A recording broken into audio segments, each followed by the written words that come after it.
Ikaw ba ay nagpapanik o anxious o depressed? Tuturuan ko kayo ng simpleng tool ng cognitive behavioral therapy. Okay? So, parte lang ito sa maraming tools, maraming psychoeducation na pwede ninyong makuha when you talk to me. Okay? By the way, my name is Jeremy. I am a graduate of BS Psychology. Bachelor of Science po yun, Psychology, kung ano yung tinapos ng mga psychologists. At ang advantage ko, meron akong Cognitive Behavioral Therapy Certificate from CBT Australia. At yan ang gold standard para or first line of defense, no? Hindi agad gamot sa makabagong panahon. Sinasabi na ang una mo nang gagamitin sa mga pasyente ay cognitive behavioral therapy kung merong anxiety, depression, no? Yun muna. Pag hindi na kayanan, susuportahan siya ng gamot. Okay? Pero yon kasi mataas ang success rate ng cognitive behavioral therapy. So kung magpapatherapist kayo o magpapatherapy kayo, maghanap kayo ng may mga CBT certificate. Mahal nga lang. Okay? Kasi mahal talaga siya eh. Pwede nyo akong kausapin. Kahit mahal siya dahil tulong ito, kayo ang magsabi sa akin kung magkano yung kaya ninyo. Kapag fair sa akin, sa knowledge, sa oras, sa certificate ko, then mag-schedule tayo ng oras. Okay?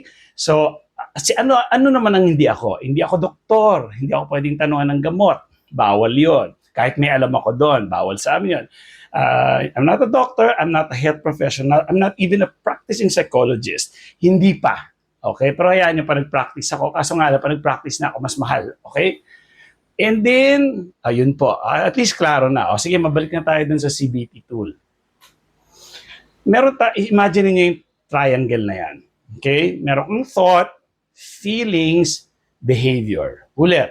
Thought, feelings, behavior. Okay? Ang bawat isang yan ay konektado sa isa't isa. Thought, sample, ikaw ay anxious. Nakaramdam ka sa katawan mo ng something. Okay? For example, hilo. Okay?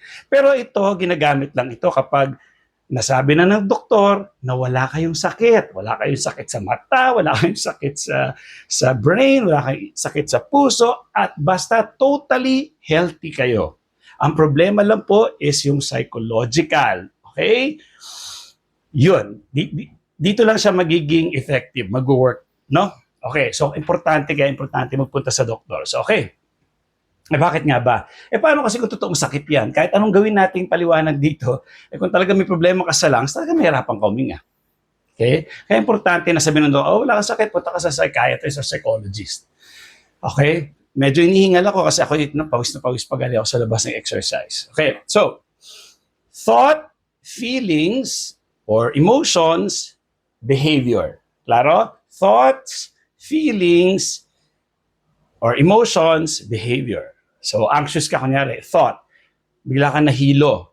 Yung hilo, healthy ka ha, pero nahilo ka, maaring kulang ka lang sa tubig, na-dehydrate ka, pwedeng ganun lang kasimple yun eh. Hilo, anxious, hala, ano tong hilo ko? Baka stroke to, baka mamatay ako, baka may maluba akong sakit. Thought.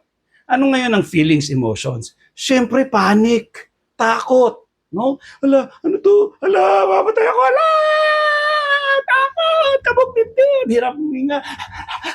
So, yun na yung feelings.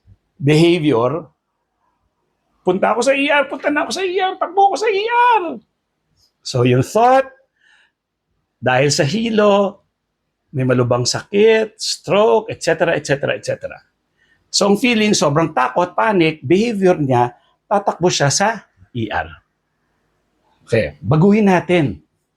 Paano ang pag-shift ng simpleng thought sa utak, mababago ang buhay mo? Okay. Hilo. Hilo. Sabi ng brain, hello, stroke. Meron kang segundo bago ka mag-respond, bago ka mag-react, no? Sino nga man nagsabi nun? Si Frankl ba yun? Viktor Frankl. I'm not sure kung si Viktor Frankl. Search ko na lang. But yun lang quick na pumasok sa isip ko. I think Viktor Frankl. Yung merong quick moment na pwede ka mag-decide whether magpapanik ka o hindi. So, hilo, sabi ng utak mo, stroke yan. Ang reaction mo, Stroke agad? Pwede bang dehydration lang? So, dehydration. Binago mo yung isip mo, dehydration lang. Or anxiety symptom lang. Anxiety symptom lang. Ano ang feeling? Thought. Magpapanik ka ba? Hindi ka na magpapanik. Kasi hindi siya kagaya ng stroke dati na iniisip mo. Ano behavior? Hindi ka pupunta sa ER. No? So, marami kang pwedeng matutunan kung ano yung gagawin. Kung hindi ko gagawin, anong gagawin? Actually, kailangan medyo may alam ka na kung ano yung mga behavior na pwede mong gawin. Kasi tinuturo ko na yun sa ibang videos ko na actually wala kang talagang gagawin. Hayaan mo lang lumipas. And when you accept it, nawawala yung fear. Hindi mo kailangan magpanic. Yung dito, yung feelings, emotion, hindi ka magpapanik kasi binago mo na eh. Hindi catastrophic yun na sa isip mo eh. So ngayon, hilo. Baka dehydrated lang ako or anxiety symptom lang. Emotions, thoughts. Hindi panic. Neutral. Walang pakialam. Behavior, hindi ka magre-react. Hindi ka gaganon. Ano lang, kalma.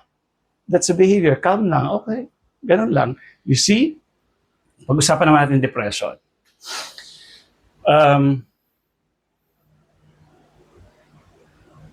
Sa isip niya, thought, ang pangit-pangit ko, ang bobo-bobo ko, ang tanga-tanga ko. Thought. Feelings, emotions. Sad. Pwedeng malungkot, pwedeng frustration, kasi gusto niya sana maging maganda, gwapo, magaling, talino. So, feeling niya, frustrated, galit, pwede rin. So, ano behavior niya? Ano behavior niya? Hindi na lang siya lalabas, higa na lang siya buong araw. Okay? Ngayon, babaguhin natin. Pero kailangan specific kasi talaga dapat yan. Anong thought? Ang thought, hindi ako magaling. Okay. Yun yung thought mo, no? Sabi, hindi ako magaling. Again, merong quick moment para mag-react doon. Bakit mo na sinabing hindi ka magaling? Anong pruweba na hindi ka magaling?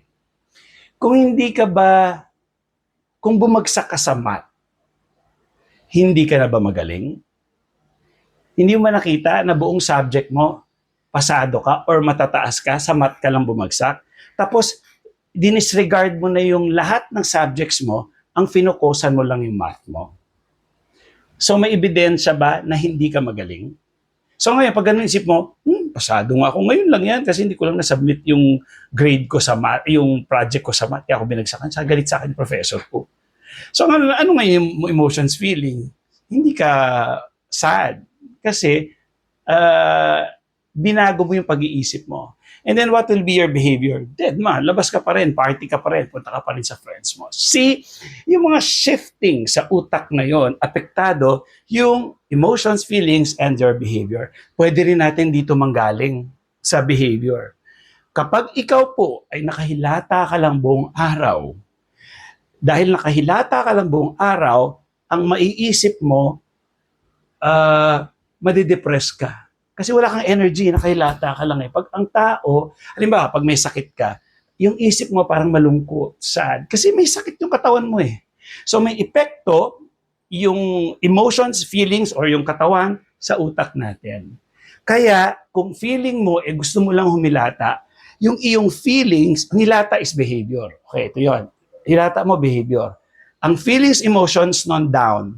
Ang thought mo, isipin mo, hindi ko na kaya mabuhay, dito na lang ako. So lahat yan apektado because your behavior is nakahilata ka lang. So what do? Yung behavior mo, hindi, tumayo ka, mag-jogging ka, mag-exercise ka. And when you do that, yung katawan mo magre-release ng mga happy hormones, maepektuhan ngayon yung utak mo, ay, ano kayang gagawin ko mamaya, bukas. Yung emotions and feelings mo, happy na. Okay? So, ang hirap ipaliwanag, no? Pero pag nag-one-on-one tayo, kaya ko ipaliwanag lahat yan. Okay? So, with that, please, dito ako mako-contact. Isusulat ko lahat dito sa screen. Basahin po sa Facebook at sa aking YouTube. Okay? So, may bayad po tayo, pero kayo magsabi sa akin kung magkano ang kaya. Sasabihin ko naman pag hindi fair eh. Para makapag-adjust kayo, sorry. Okay? So, with that, maraming salamat. Bye!